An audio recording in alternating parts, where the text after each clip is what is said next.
Welcome to Club Damingo, brought to you by Cyclone Comics. Who you calling a turkey, Gary? This turkey show on the road. Yeah. How you going, Tim? Gobble, gobble. Pretty good, thanks. How are you? Oh, God. I know about turkeys. We've got them everywhere here. We've got them all through the suburb, brush turkeys. In Sydney. Yeah, right. Suburban Sydney. No, we do. Really? Yeah, absolutely. Yeah. If you go on your morning walk at the right time down by the in the bush area nearby, you can come across a flock of them, I guess you call them, and you can easily count 12, right? Wow. All together doing their morning scratching. But they definitely come up through the streets. They're all over the streets here. Wow, how bucolic. Yeah, absolutely. I love it. We've got a few black swans that visit every year, and a couple of black cockatoos. We saw 3 black cockatoos at one point. In the last 6 months, and heaps of white cockatoos and a few kookaburras and all of that stuff. Okay, that's lovely. Yeah, so it's not just a big concrete jungle up there. No. And the chatter on the locals' Facebook, they just hate it because I don't know if you know brush turkeys, but their thing is to build a mound to lay the eggs in, and the mound could easily be 2 to 3 foot high, which means it's probably more like 6 foot around. Yeah. And they've got to scrape shit from everywhere to build that. So it messes up a lot of people's gardens. The local residents are up in arms about it. I love it. There's a little park that we drive past to get out of the suburb, and it's a favourite haunt of one of the brush turkeys. And often the road is just covered in wood chips and leaf litter and dirt, and it's going, turkey shit. Around. Yeah, that's right. All the locals and they use sliding everywhere. Whoa. They use our backyard as a thoroughfare. At least once a day, and it could be like one, 2, or 3 that will go from the next door neighbour's roof onto some woodwork that we've got in the backyard and walk across that and our roof, and then keep on going back. Nice. So, kiddies, welcome to Gardening and Wildlife Australia. I've had a blue-tongued lizard in the living room in this house. And we're in the area which is houses, but the suburb is ringed by not just ringed, but there's areas of flats and units, and they're right next to the bush track. And they once a year somebody will say, "All right, everybody on XYZ Avenue, be careful. There's a brown snake hanging around. Don't go walking through the grass. Keep to the tracks." And so I don't know how true it is. I don't know how true it is, but I've been told that if you've got a blue-tongued lizard hanging around, that sort of clears the area for snakes because they don't like each other. So, cool.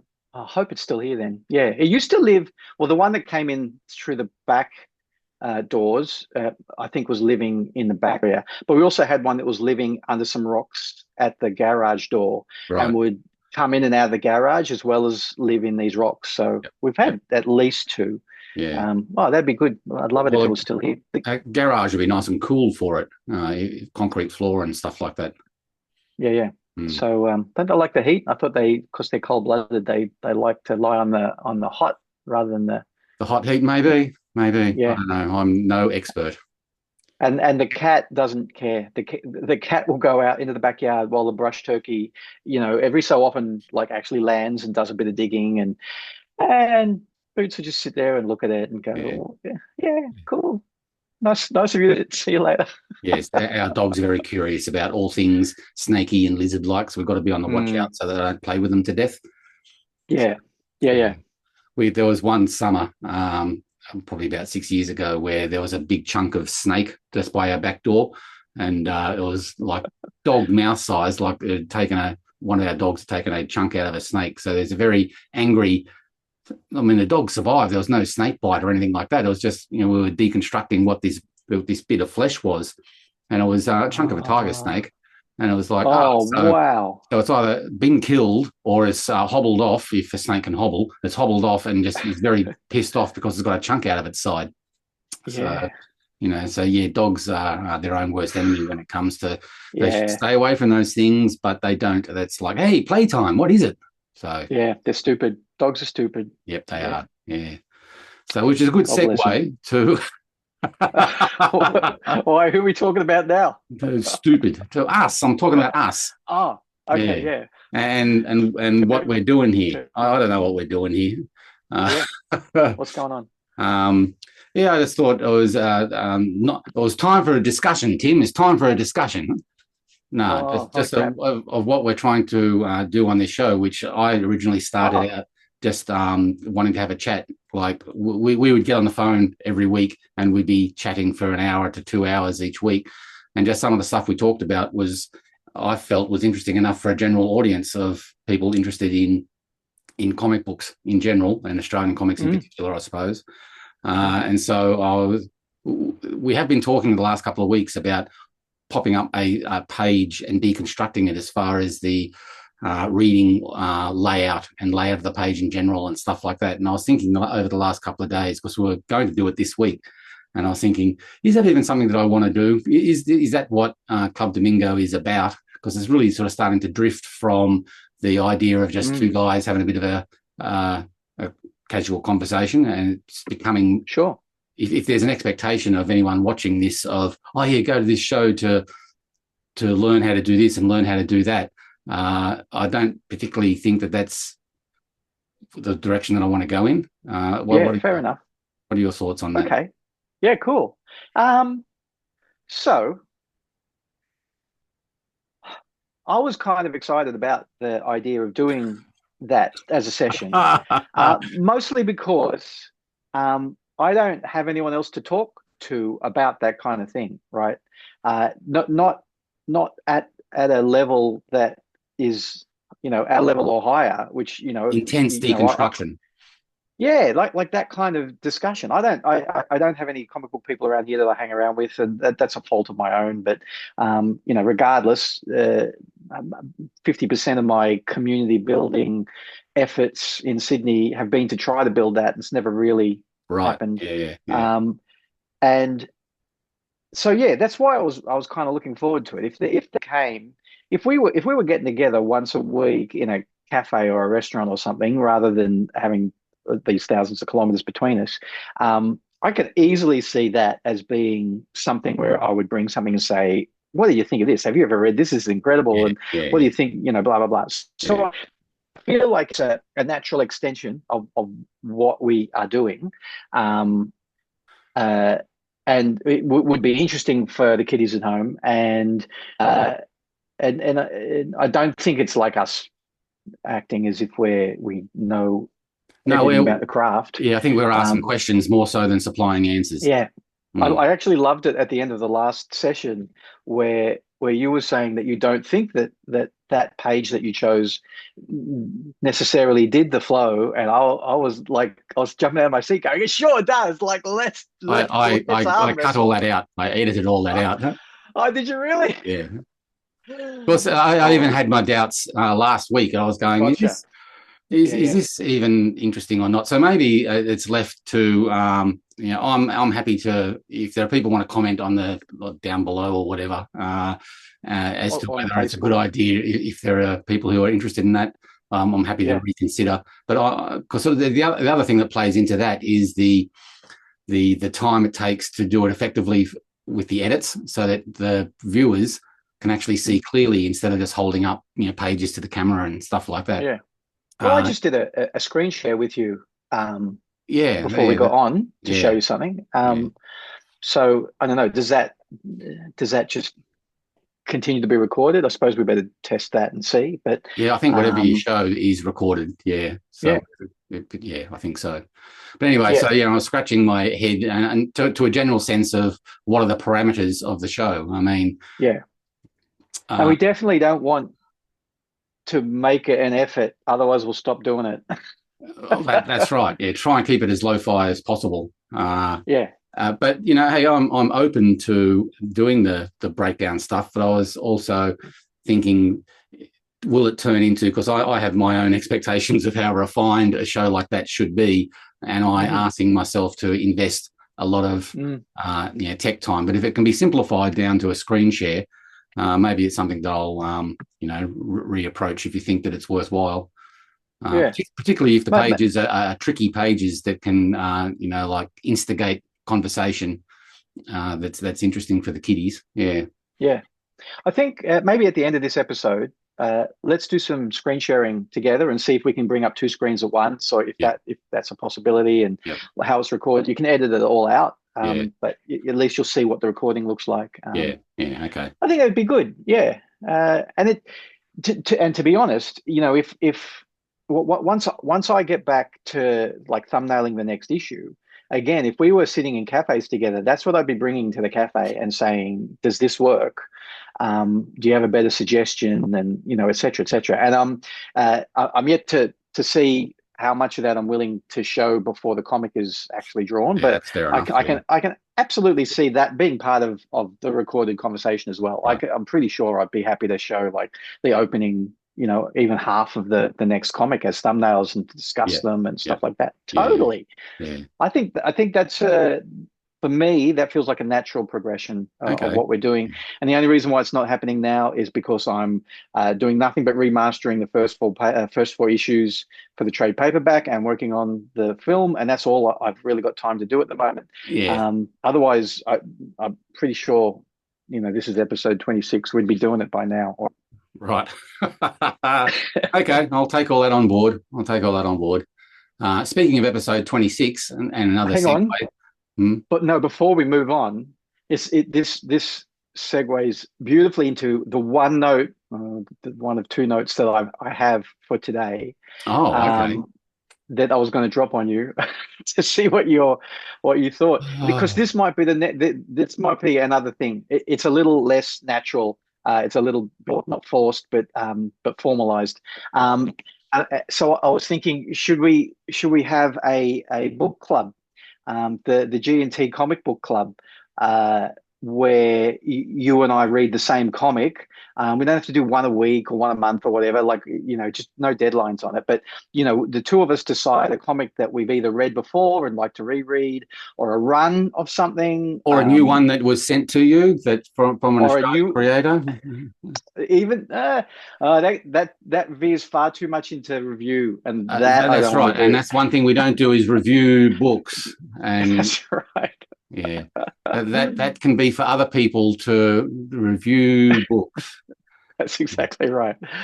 So I was thinking, as an example, we could do a book that I really love that you've never read, and I'd say, well, go buy a copy or something, and we'll read it together and we'll discuss it. And it could be like something as chunky as From Hell, or it could be a single issue out of the Sinkovich run on the New Mutants, or funny you should say that. Geez, we're getting so many segues, but keep on going. Finish your thought.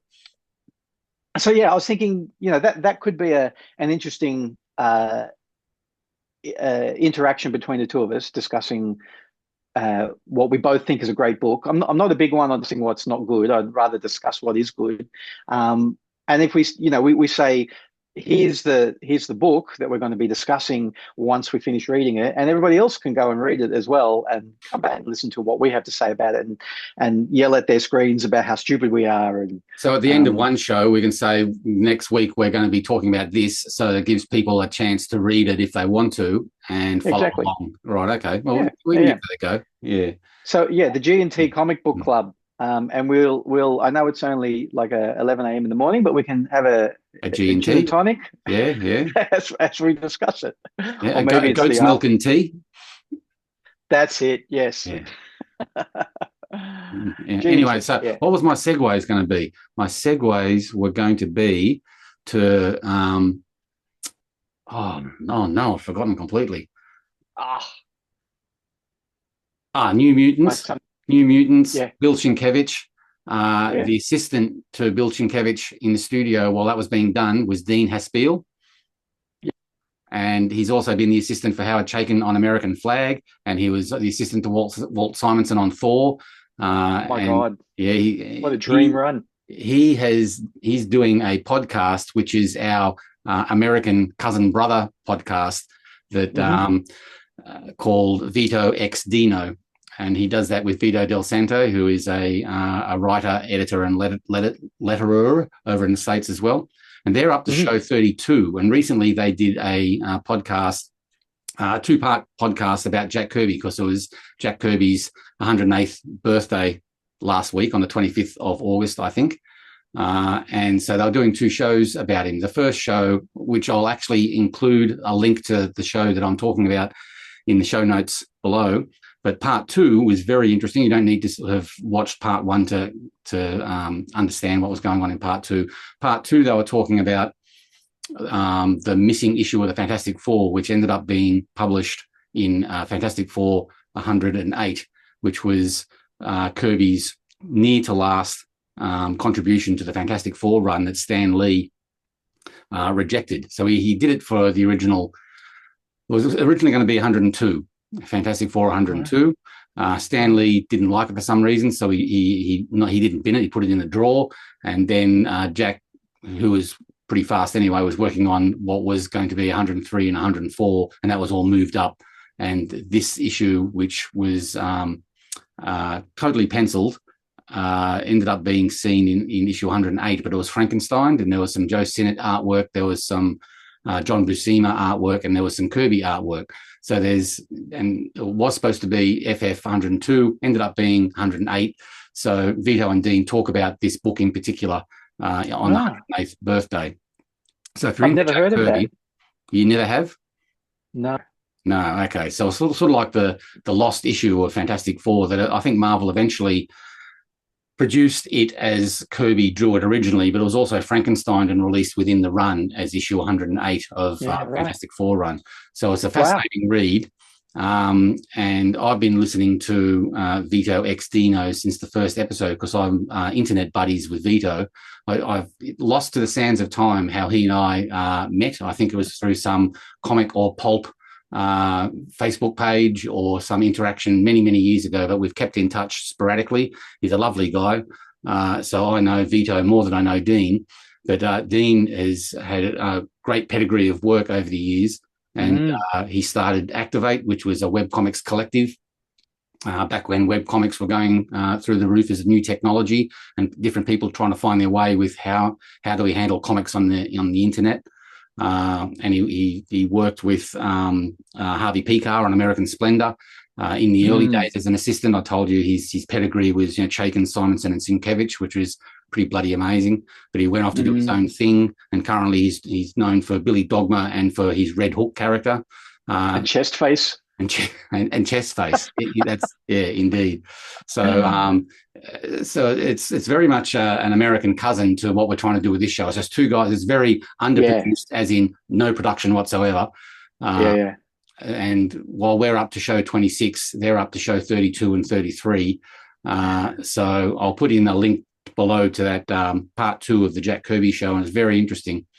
Cool. So to tell you what I'm doing at the moment, while I'm remastering on my screen down here, my Wacom screen up there, I'm playing Vito X Dino at the moment, and I started it. I forget how many months ago from the first episode, and lost track of where I was up to, and I know I didn't get too far into it, so I started from number one again just the other day, just a few days ago. So I think I'm 4 or 5 eps in. And happy for Vito and Dino to both correct me.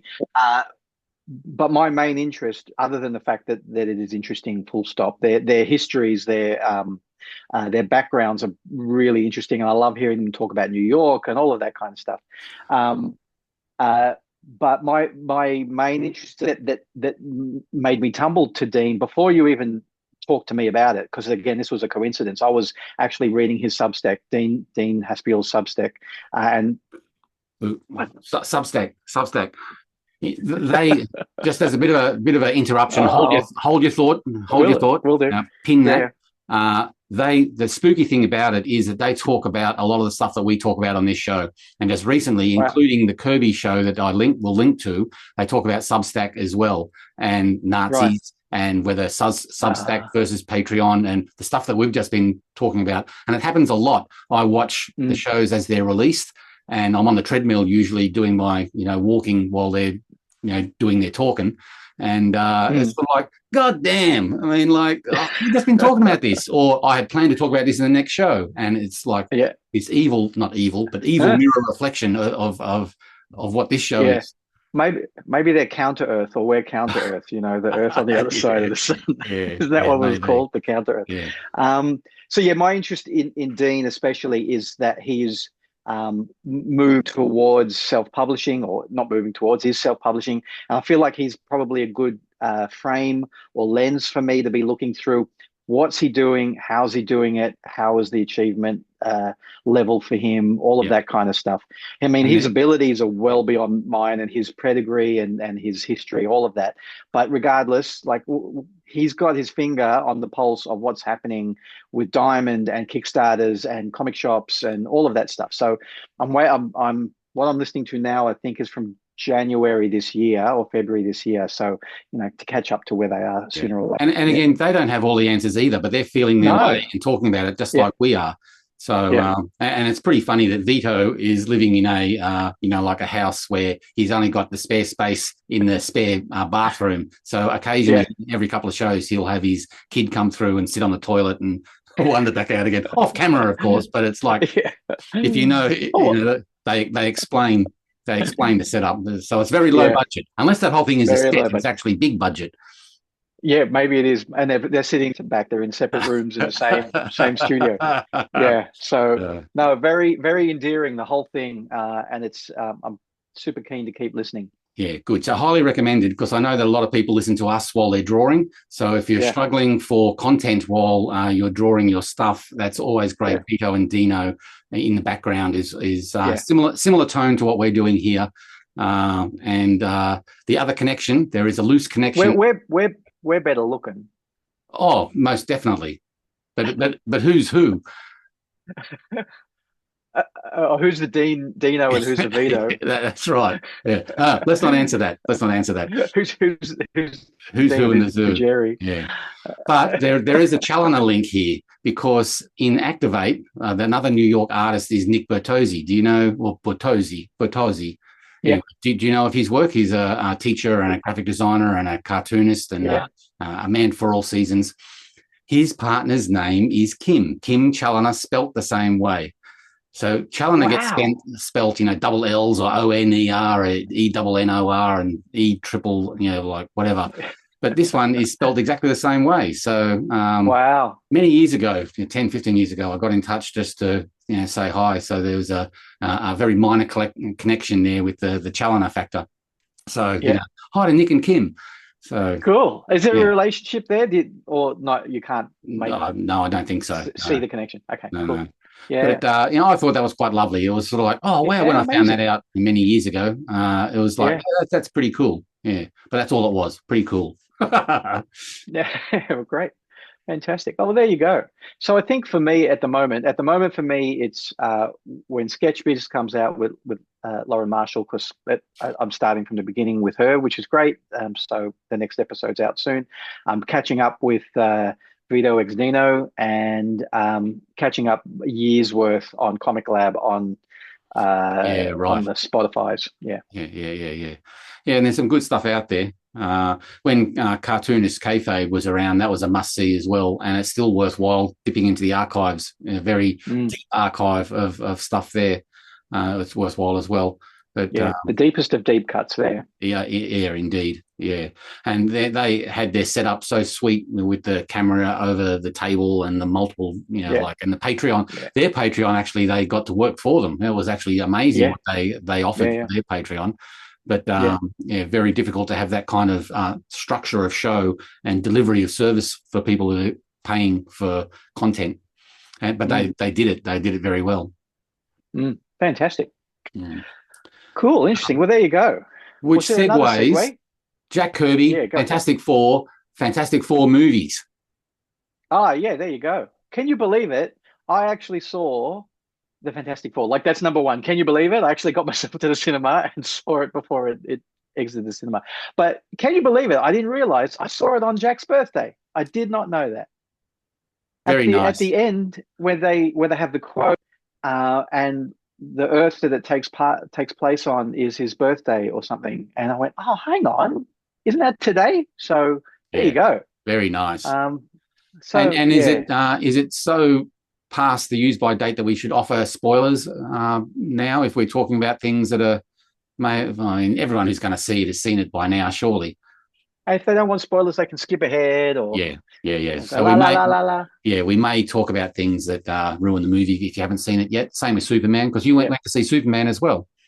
I went and saw Superman the very next day. I decided if I don't see them, I'm going to miss them. I missed the flipping last of the Mission Impossibles at the cinema. I'm really annoyed about that, and I wasn't going to let these two go. So yeah. Before we go into movie reviews, did you actually end up saying what you were going to say that I might be annoyed about? Because I don't remember being annoyed. That was the book. I thought dropping that on you with right. you know, what do they call it? Question without notice. You'd be going, hang on, don't ask me this. No, I'm not annoyed. Pulse rate is still children. normal. Yeah. Okay. You know, part of the idea for the book club came from the fact that I know we're about to talk about comic book movies, but just generally, I don't. If we were in a cafe, yes, we'd be talking about television and movies a lot, I'm sure. But I don't really want this to be talking about the other media so much as our media. Today is a different thing, I think. But for example, I don't think we'd be talking about I don't want to go on too much about the fact I'm watching Yellow Jackets right now for the first time and I'm enjoying that. And I watched The Bridge, the Swedish Danish The Bridge cop drama, The Bridge. Yeah, or the Australian version, Wodonga. We went into this. Yeah, pushing the body. Yeah. So like this is not I don't think this is a show for that kind of stuff. But Superman and Fantastic Four for sure. Let's go. Yeah. Okay. So, did you like them both? Yeah, I liked them. I didn't love them, but I liked them. Yeah, I think on the same page. Yeah. I went into Superman expecting to not like it and to at least not love it, just because it's terrible that you go in with your attitude already colored, but just thinking like they're rebooting and like how good is it going to be? So one of the things that put me off before I even saw it was the fact that they were involving all these other superhero characters, and that already for me, I'm going, I want to see a Superman movie. It was my problem with Captain America: Civil War. You know, it was an Avengers movie, which focused on Captain America, but so was the first X-Men movie. Really, it was an X-Men movie, but it focused on Wolverine and Rogue. But that was as an in-way point for the audience. While the Civil War, it was because, well, we've got to put a name on it, and I don't think we should have another Avengers movie because of the branding. So we'll call it a Captain America movie. I still think that Captain America Winter Soldier is the best of all of the Marvel movies. And that was an ensemble piece, which I get. Captain America's... It's interesting, you know, even as a kid reading Captain America and Spider-Man and those, you know, singular titles where there's a single main character, I was always kind of interested in seeing who the supporting cast was and how they managed to make that operate. So I could definitely see that old school feel, because for me, Captain America is around the John Byrne, Mike Zeck era. It's probably all the Captain Americas are really read, and the Jack Kirby stuff, right? Well before that. But it felt Civil War, the few bits that were about his wider friendship groups felt kind of like a Captain America comic in that regard as well. It was still very much Captain America in the center. While Superman felt much more like a complete ensemble piece. You know, that it wasn't, they weren't a supporting cast enough for me. And they weren't interesting or good enough to be as focused on as they were either, as far as I'm concerned. I don't know. Right. Um, I did like Crypto. I did like the little cameo by Millie Alcock at the end. I thought she's going to be amazing, but just as a commentator from the side, I wouldn't hang on. I wouldn't expect her to be around for too long if they follow the comics in any way, shape, or form. She might very well end up dead in a couple of movies. Yeah, right. Yeah, I don't know. Yeah. And if anyone's interested in that actor, watch the first season of Sideways. Upright. Sideways. Upright. There we go. Sideways or upright? It's That's upright. Right. You can tell I'm a visual person because I'm thinking of the visual and how they did the logo. Cool. So Upright is with Millie Alcock and Tim Minchin. Yeah, it's a great show. And that you put me onto that especially. One. Yeah, it feels very much Jackaroo-ish to me, like that outback stretch of it. It felt like, especially after the weekend we just had, it's probably not the best term to use, but it felt like real Australia, or maybe a cliche Australia, but in a really good way. All of that stuff. So yeah, that was a good show. Worth watching that. The second season, I can't remember it being quite as engaging, but the first season, and she's great in it. He's great in it as well, but she's really great in it. So yeah, isn't it amazing? This is how much I'm not interested in Superman and Fantastic Four. I'm talking about all these other things that are great, that are adjacent to them. I like the fact that both of them start without an origin story, which is great. Yeah, I think that was a good move as well. We can't see another Superman origin story. And I guess the origin story of Fantastic Four maybe is not the most interesting aspect of them. I don't know.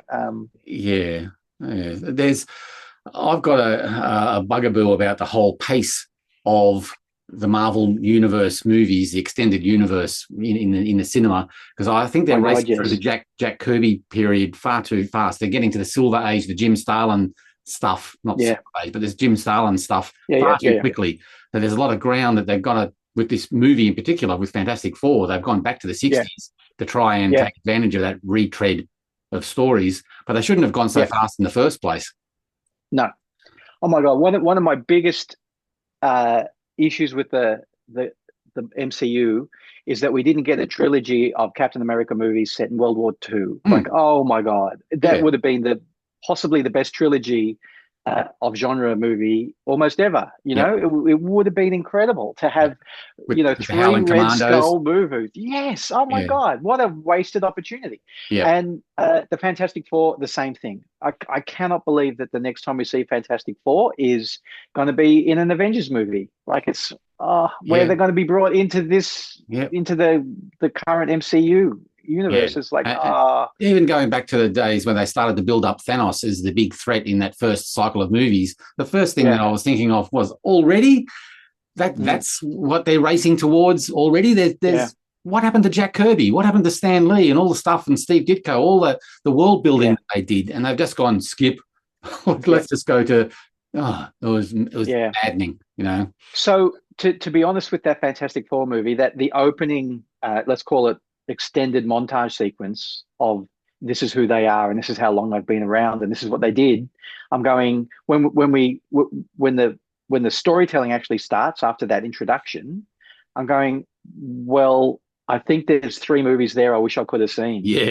This better be a good movie because I wish I'd seen those ones. It's a really dangerous thing to do in that kind of telling, to show people snippets of stuff that look amazing, because people will sit there in the audience going, oh, you're not going to show me that? Oh, I really would like to see that. And the same thing happened at the end. Spoilers, turn off for, I don't know, 30 or 60 seconds, where it says 4 years later. I'm going, I think I want to see what the heck happened in those 4 years. That looks like a really interesting period. And plus, in a movie, like any big movie like this, there's lots of stuff that's left on the cutting room floor. There's lots of stuff that is in teaser trailers that doesn't make the final film. And there was one scene in particular in Fantastic Four that I felt really bummed about, was that scene where Ben Grimm is dragging the boat big chain, big anchor chain. Mm. There's a scene where he goes onto the banks and sits down soaking wet, and his little dog comes up and sits next to him, and he pats the dog and goes, "How's your day been so far?" And that wasn't in the movie. It was right. It was in one of the shorts or teasers or something. And I was going, how much gold is on the editing room floor? Yeah. See, I haven't watched a single teaser or a single trailer for either of those two. Oh no, I did see for Superman, but for Fantastic Four, I haven't seen a single thing until I went into the cinema. So John Malkovich being cut out completely as the guy in charge of the monkeys. That's right. Yeah, Sam was telling me about that. My son Samuel was saying that there was a whole sequence shot with the red ghost. Is that what his name the red is? ghost. Yeah. And his super monkeys, which they give like 2 seconds worth on screen. And I'm going, I want to see these ridiculous things. Like it looks amazing. Sam was saying that, and I said to Sam, back in the old days, says the old man, all of that stuff would be on the deluxe edition of the Blu-ray, right, or the DVD. And we don't have Blu-rays and DVDs anymore, so we don't when do we ever get to see any of that behind the scenes stuff? Some of my favorite stuff is on my X-Men, I think it's an X-Men 2 DVD set that I've got, like with all of this background stuff and how they did the effects and the stunts and all the interviews and stuff about the comics. And it was something that I would do is wait until there was a really good deluxe edition of each one of these kinds of movies, and then buy that and watch all of this extra stuff. And well, the top shelf version of that, the top shelf version of that is the Lord of the Rings extended versions, where a lot of the scenes that should have been in the theatrical version for practice. Oh, like that, is it? Okay, next subject. Lord of the Rings. You read the book, right? Yeah, I have. Yeah, how many times? Well, just the once. Oh, just the once. Okay. Yeah. I had a friend in high school who read it every year, like read the whole trilogy and the Hobbit and the Silmarillion or whatever it's called every year. And I tried to read it once because I was supposed to love it, and I went, I guess I'll just stick with my comics, thanks. And the movies didn't, like, if I never see another Lord of the Rings movie again, I don't mind. Well, they're remaking. I never saw the Hobbits. Oh, they're remaking them? Yeah. I think they're sort of warming up. They're doing a series of The Hunt for Gollum, I think, is what they're doing. So they're inserting at least 2 films, I think, into the continuity of the films. In the Fellowship of the Ring, somewhere in there, there's a scene that they're going to squeeze in Aragorn and Gandalf looking around for Gollum, and I think it's being shot now.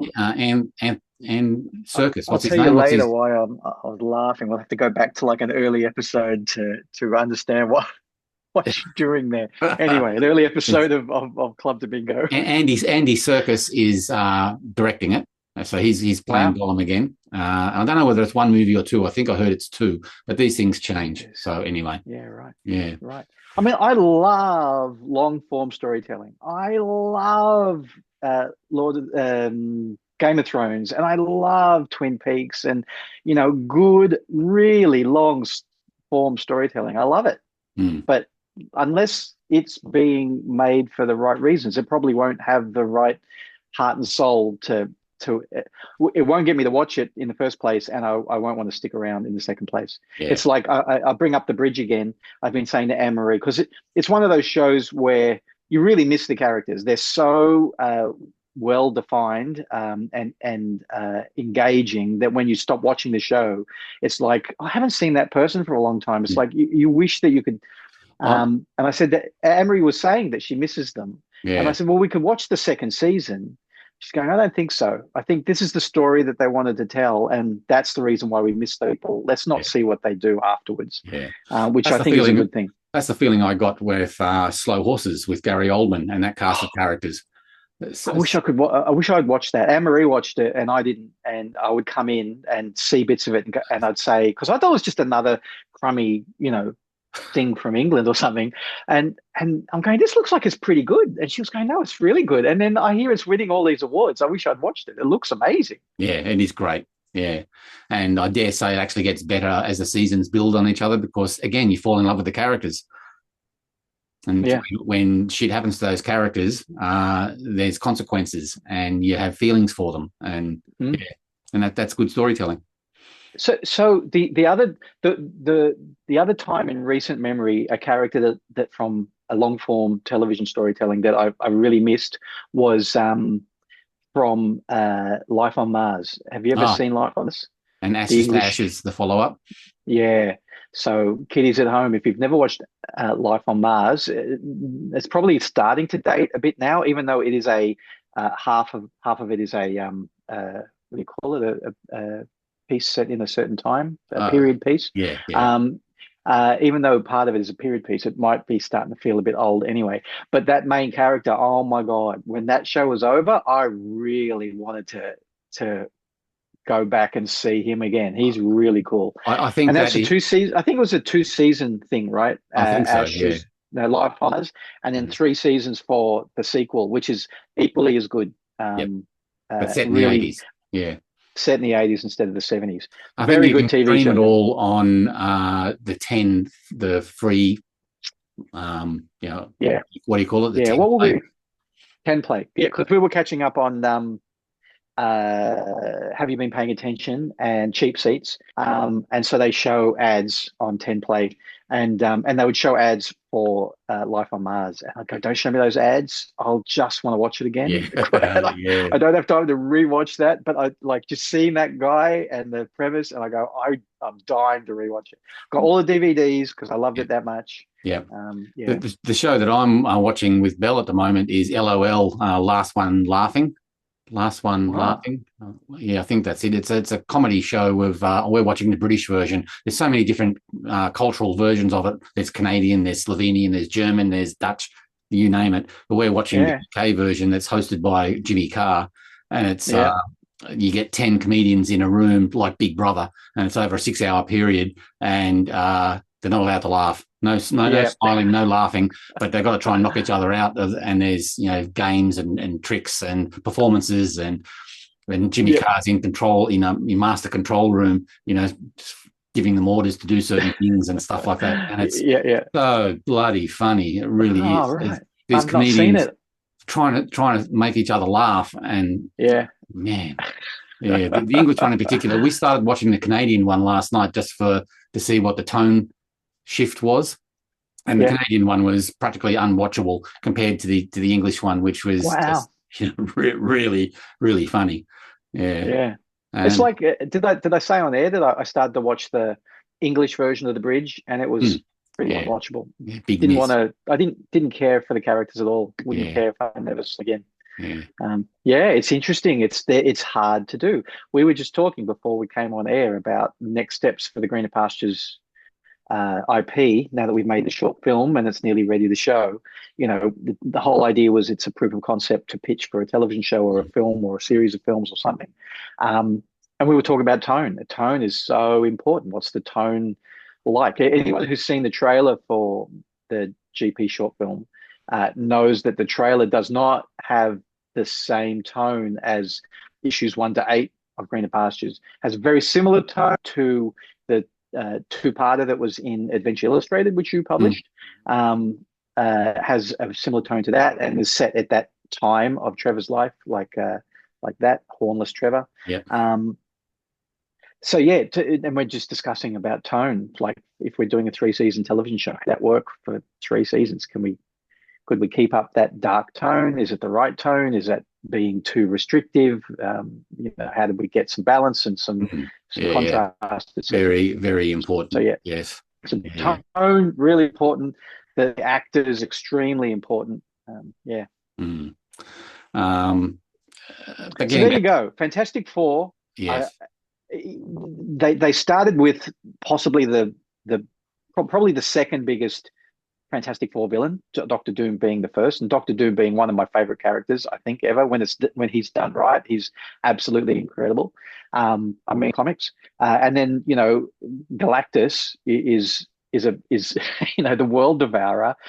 At no point did they go really cosmic with it. There was a giant stepping out of the harbor, and it's like, oh, come on, where's the Kirby Crackle or your version of it? You don't have to pretend to be Kirby, right? But where is the cosmic aspect of this? Glowing eyes is not enough. Yep, yeah, and just the forced writing of Galactus being so bloody dumb that he's going to fall for a bait and switch at the last minute because Reed's big plan failed. Like the Silver Surfer just knocked that one out of the park pretty quickly.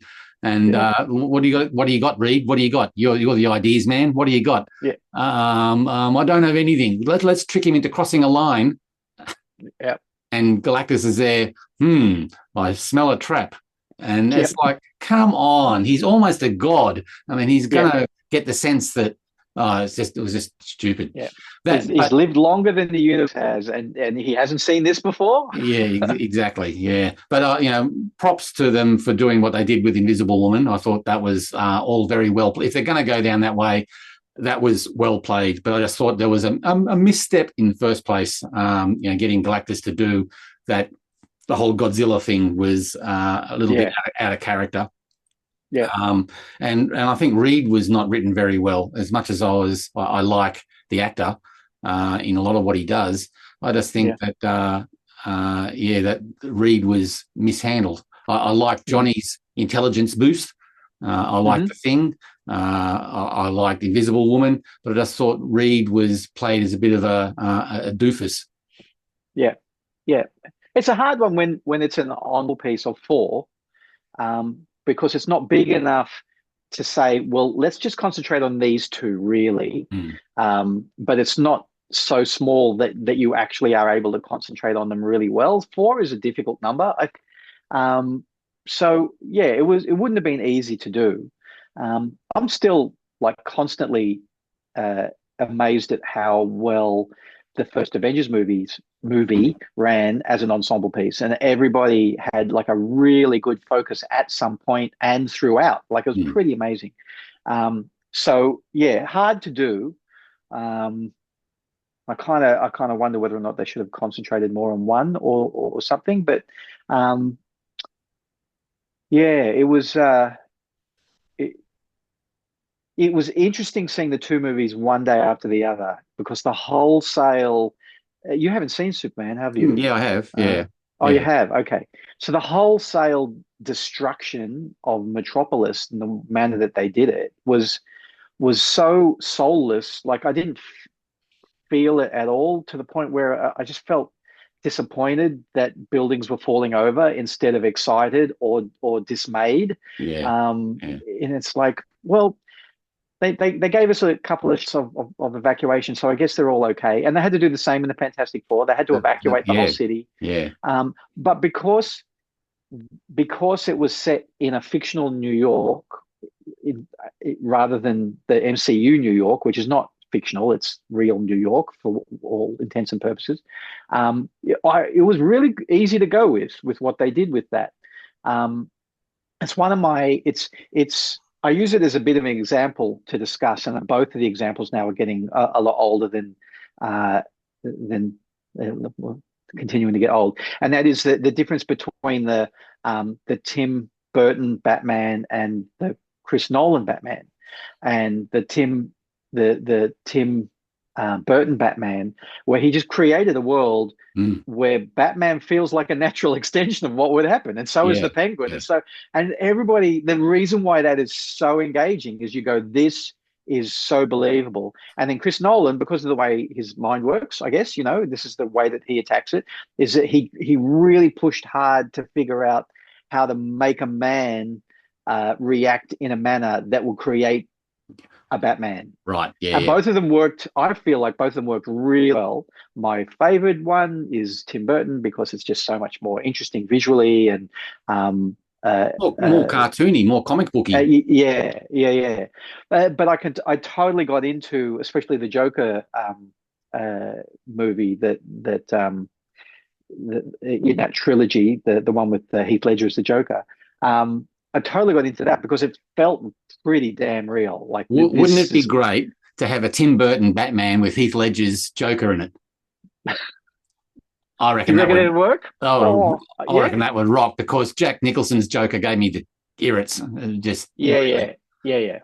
I get that. It was not the best outing in that regard. The Batman Returns with Penguin and Catwoman, that is yeah, still one of the best comic book movies ever. It's ever. Yeah, so good. yeah, Yeah. yeah, yeah. You know what? The last time I rewatched that, which is years ago, but and it was on DVD, so that's how long ago it was that I watched it. Because I was watching the time tick over before we get to see Batman, and it was like, I don't know, 15 to 20 minutes into an hour and a half movie before we get Batman, and I'm This going, you Batman Returns guys, you're talking about? yeah, and it was, it's like, you guys know that we're here for the characters, and we are totally invested already. And I never realized how long it was before we got Batman Interesting. until I decided to time it. Yeah. That it's that well made. Everybody else in that, and that's, isn't that the Batman, that the Rogues Gallery are almost more interesting than he is a lot of the time. Yeah. So that's what the opening of that film was. It was about Selena and Oswald. Yeah. The only other thing, getting back to Superman before I forget, the only thing that sort of took me out of the movie a bit, I accepted everything that the movie was presenting. It was fine. It wasn't fantastic. It was fine.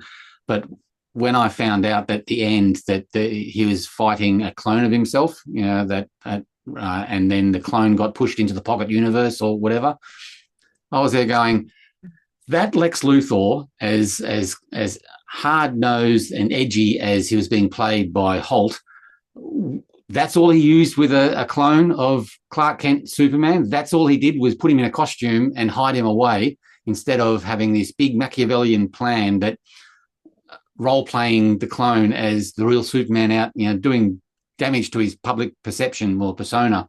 Like that's all you did. You just got to get him to fight at the end. You wasted a clone of Superman. I mean, like, what kind of supervillain, super brain are you, where you don't do anything with a clone of Superman? You keep him hidden. And now even Vito Del Sante has put forward a concept that being put into the pocket universe, that clone might come back as Bizarro at some stage. But if it's a one and done film and you got to have all the loose ends tied up, if there's not going to be a sequel, you don't make films for sequels, or you shouldn't. But that loose end of Lex Luthor, you're a dummy for not utilizing that clone a little bit better than you did. But I totally accepted that he might be back later on as Bizarro. It would be the perfect way to create a Bizarro clone version of that Superman. But as I was sitting there in the movie, I wasn't thinking about sequels. I was thinking about Lex Luthor, you dumbass. Yeah. So as soon as Ultraman, as they were calling him, seemed to have the same powers as Superman, I knew it was Bizarro Superman. Right. And the last version of Bizarro Superman that I read, and I'm sure that there have been new versions since then, was the one from the John Byrne era where it was a clone of Superman. Right. And I went, well, that's what we've got here. And I know that that's me. I know that. I'm sure Anne-Marie didn't know that. See, I didn't know that. Right. Yeah. No, I knew it was going something along those lines. Right. So there was no big reveal for me. But I was thinking about that pocket universe thing, and the fact that he had all of those people in ages and blah blah blah. And it's like, you're pushing, as in the filmmakers are pushing this ultra cartoony or ultra comic booky stuff. But on the other side of that doorway, it's like it's very normal and human, and it's like it just doesn't play. They're not pushed far enough into what the Fantastic Four just did or what Tim Burton did. Like I feel like the Marvel universe, the Marvel cinematic universe, seems to have really easily, like almost without trying, have found the right balance of how much of this is believable and not. And that's part of the reason why, going into a DC movie, I don't expect much, because it's very hard to get that right. I feel like, for some reason. Where are all those people in the pocket universe? How do they go to the toilet? Yeah, they're in a little glass cubicle, right? I mean, I know how they go to the toilet, but where do they go to the toilet? No, exactly. Yeah, that's right. They had a baby in one of them with a man sitting there with a baby. I'm going, what happens to that? Like, it doesn't actually work. Too many corner cutting in all of that. Yeah. While again, with the version of the Fantastic Four, you feel a lot more comfortable with uh, not so much cutting corners, but with those kind of shorthands, right? Yeah. Mm. So the other thing with the Fantastic Four movie, being quite a big Incredibles fan back in the day, all I could see was the Incredibles and the ends of the Incredibles, and the fact that when the Incredibles came out, everyone's going, "Well, there's the Fantastic Four movie that we've all wanted for so long. Yeah. Why can't they do that?" And Yeah. I feel like it had a similar soundtrack, it had a similar production design, it had a similar timeless time setting, and which are all right decisions. And I really wonder how much it concerned them. I Yeah. haven't read anything online if there's any comparisons, but in my mind, it would like I couldn't help but from shot one, especially like it was like a television show, which is what Incredibles kind of starts with it all. Incredibles' first movie was really, Fantastic Four doing the Watchmen almost. Yeah. And was not that, but yeah, it was. I was like, yeah, guys have got a big act to follow with the Incredibles, and Yeah, indeed. you're not hiding that. Yeah, I watched Incredibles again about a month ago, and it still stands up. There are some aspects of the animation that might be a little bit starting to age around the edges, but if you just swallow that and accept it, the movie itself, the writing, the plot, everything else, the staged action, the whole thing is still bloody amazing. Yeah. Yeah, that's the difference between somebody who's really writing a super tight plot that is self concluding, doesn't need to be setting anything up.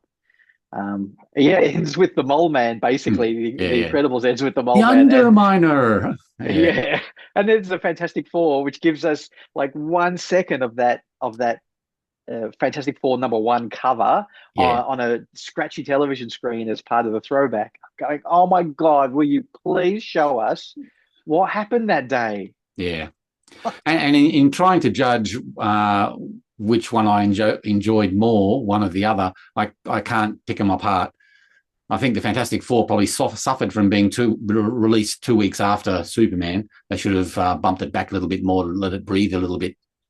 But I think quality, enjoyment, performance, plot, all those things, one against the other. I think I enjoyed them or thought there were problems, the same kind of problems in both movies.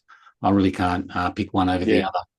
So we're I probably enjoyed the Fantastic Four more because I felt like it had more authentic heart to it. That family aspect, I know a lot of heroic storytelling is about sacrifice, but the discussion about who and what and how to sacrifice, I thought was pretty good. Yeah. And felt like a good, deep and authentic theme. The version of that in Superman, I didn't feel like that the theme was hitting as well. I totally could see what they were trying to do, but it didn't feel like it had the authentic center and heart as much as the Fantastic Four did. So that's what tips Fantastic Four pretty convincingly for me into being a better movie. I wanted Fantastic Four to be much, much better. I wanted to enjoy it more. In Superman, I actually did enjoy the domestic argument between Clark Kent and Lois Lane at the early part of it. I mean, it covered a lot of ground and established the relationship, which would normally bog down any other kind of movie, but they jumped in and got it dealt with pretty bloody fast. Do you think, I don't know what the actor's name is who played Lois,